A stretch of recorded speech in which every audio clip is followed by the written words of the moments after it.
It is what it is.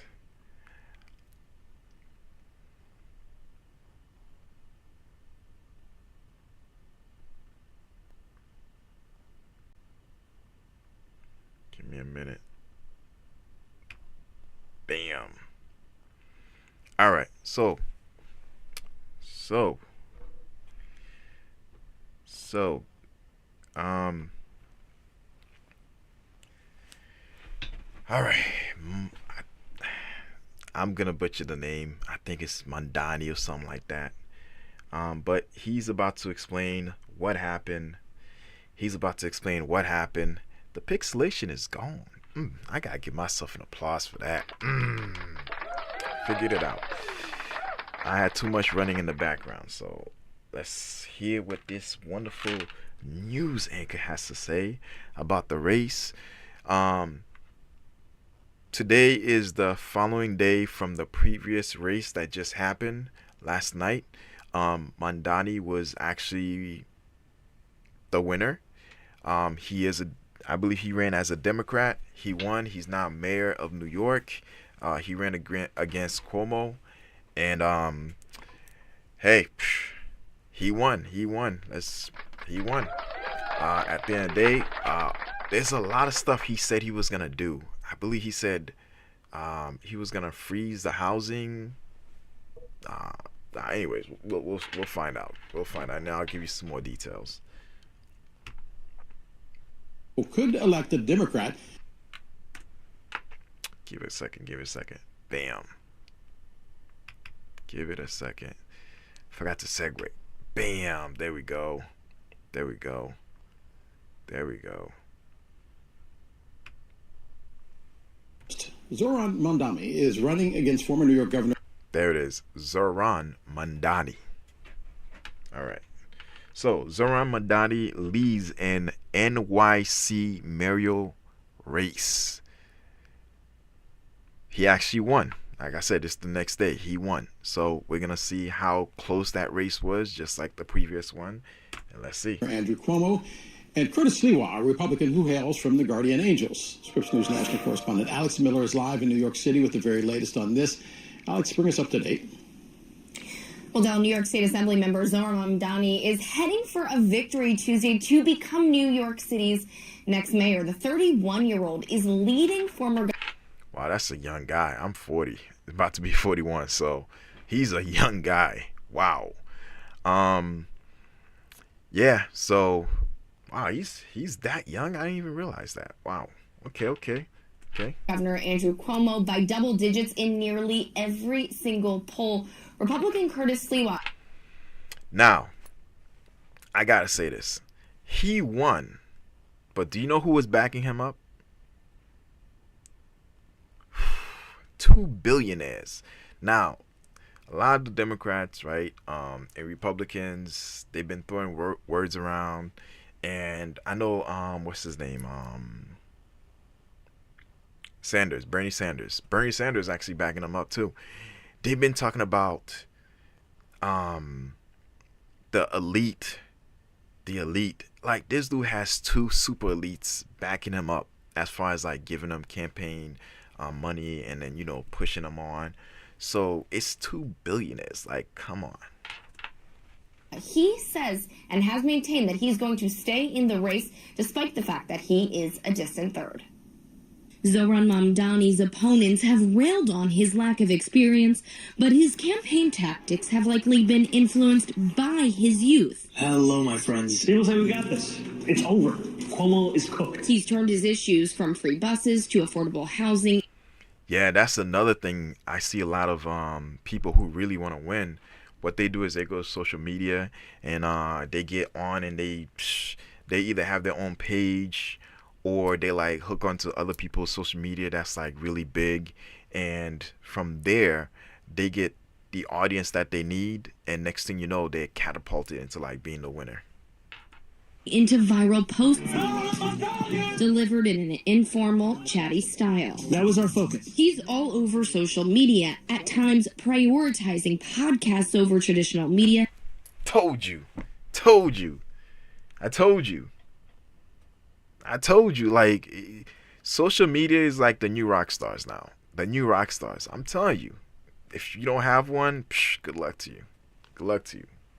And I just wanted you to elaborate a bit more, even recently holding an influencer-only news conference. So you've got to do all the above. You got to, court the traditional media, which I think all the candidates are trying to do. But you got to figure out a formula to make sure that people who are among the new media watchers or engagers get their news sources. The strategy propelled him from being an unknown entity to a national name. I think there are Trump parallels when it comes to messaging, when it comes to how to excite voters. Nick E. Smith has worked in the halls Mamdani could soon oversee. He says Mamdani's social success has pushed mainstream Democrats into a corner, throwing their support behind him after initially voicing concerns. The Democratic Party has lost the White House.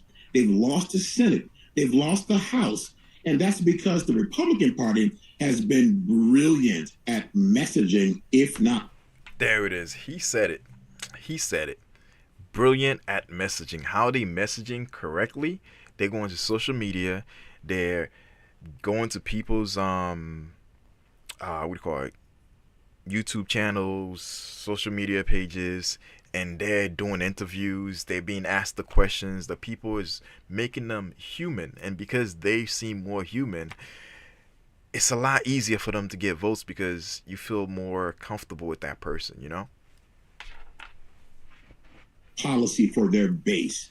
The Democratic Party has to catch up. Viral attacks on Mamdani like this one, accusing him of anti-police and anti-Semitic remarks, have made a much smaller impact, likely because of the fast-paced social environment. You wake up and you turn on your phone and you see, some attack ad or some attack piece or attack press conference from a candidate. So voters are more aware of both the, let's say, assets. So back in the day, people used to come at other candidates, right? Candidates used to make videos and talk about other candidates, right? Look at their friends, family associations, businesses that they've done, their past, all that stuff. Now, the new flip is go to social media, I keep saying it, and explain who you are, what you're about, what you want to do, and who you want to help. And at the end of the day, what happens is you get that chance and opportunity to show yourself as a normal person who just wants to do things, right? To help the public. So that's why I give him an applause, because the fact that he was able to go social media, and here's the other thing, he's young, so he understands those things, right?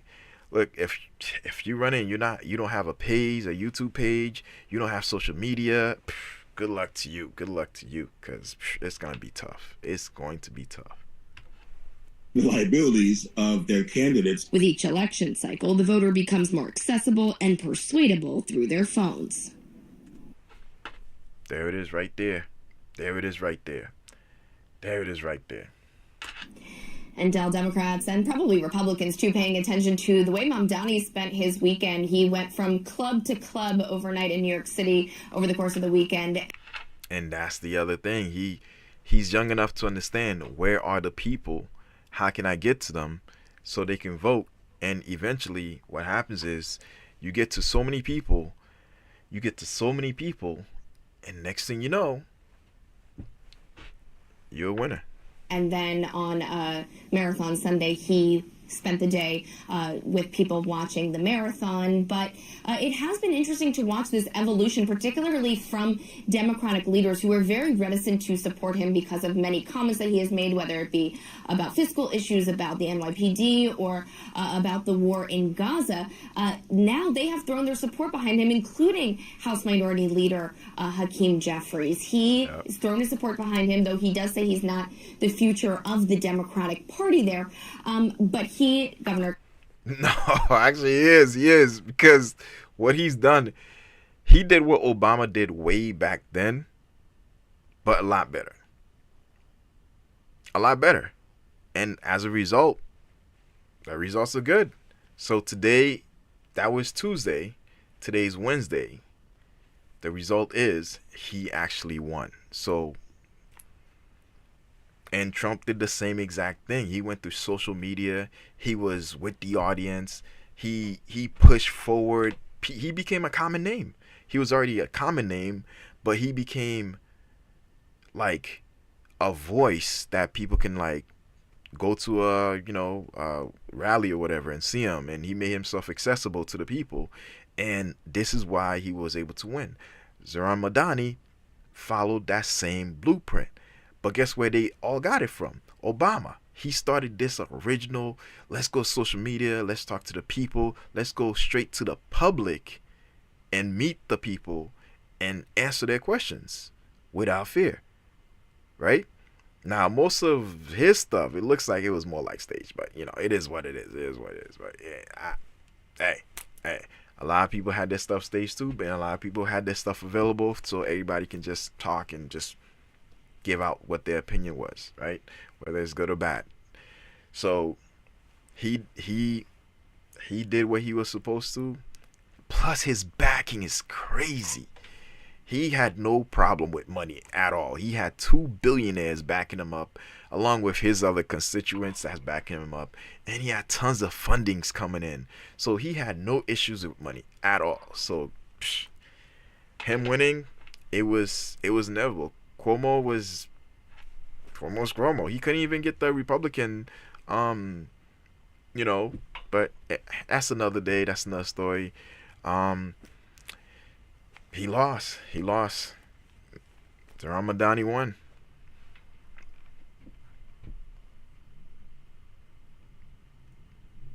Kathy Hochul, they have thrown their support behind him, despite the fact that Mamdani still has not endorsed Hochul for re-election. And so I asked Nick Smith about this. I said, is he going to have a tough time getting his agenda accomplished? And while there are some hurdles that he could likely face, whether it be from the city council or from the legislature up in Albany or from the governor herself, they are also likely looking to him because of many of the things that he has run on that are popular. Should he win, he actually might end up.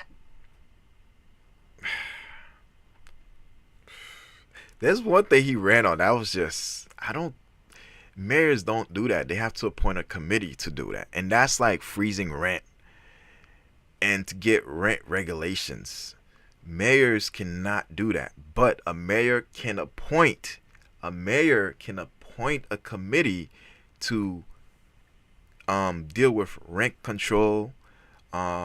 Freezing rent is dicey as a mayor because you're limited to how you can do it, and I don't think that's gonna be a thing. In my opinion, I don't think that's gonna be a thing.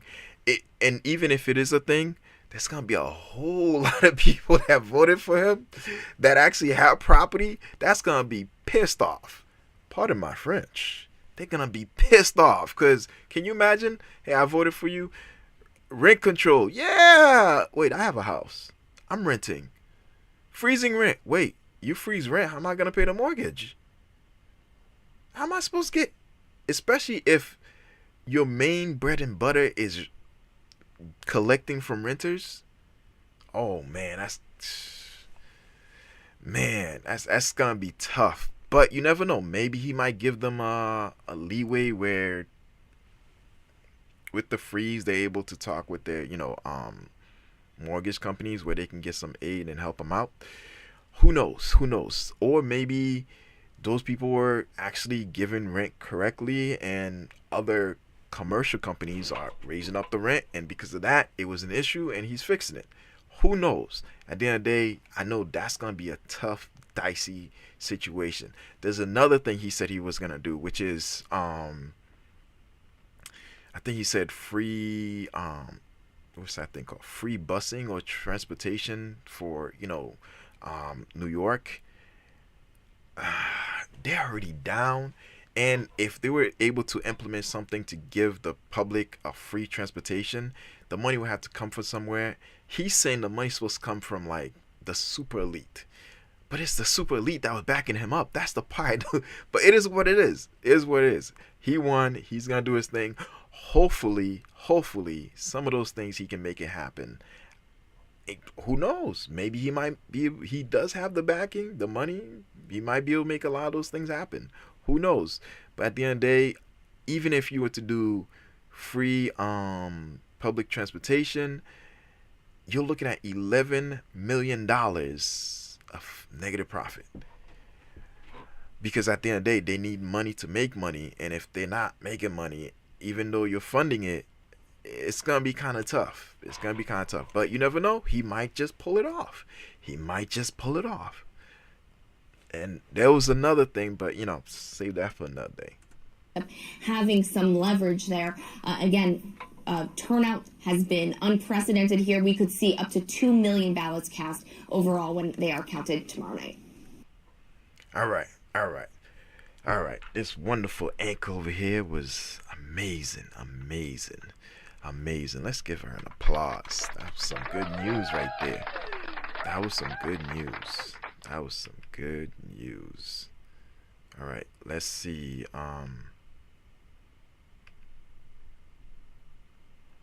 Let's see. Bam. Today is wonderful. It's going great. Tomorrow, I may not be able to do a live, but I'm trying to do my best to push as much content as I can so I get